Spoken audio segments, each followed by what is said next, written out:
Now, as you can see, the deal option has been recently added. There's nothing in the deal. You can't create deal if there's no products. You need to add products into the system, then generate deals. You don't have to create all the products, but you have to create some products. But before creating products, you need to create categories. So the bottom section, this section includes all the categories. This section includes all your products. And when you click on deals, this section will include all the deals category.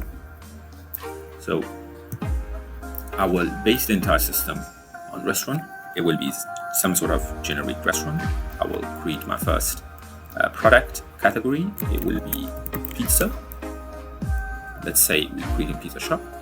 I will add another one. Either add another one from here or click on this one, whichever. I'm here already. I'll click on that. Drinks. Save. I'll click another one. Sides. It's as quick as you see, very quick. And drinks, sides, burgers. Okay, that's all. For the time being, I've just created 4 categories. You can add as many categories as you like. You can even create subcategories, but I will stick for the time being with 4 categories and click on that. So the categories are added. You can see all of them are empty. They have nothing. I need to add something to the category.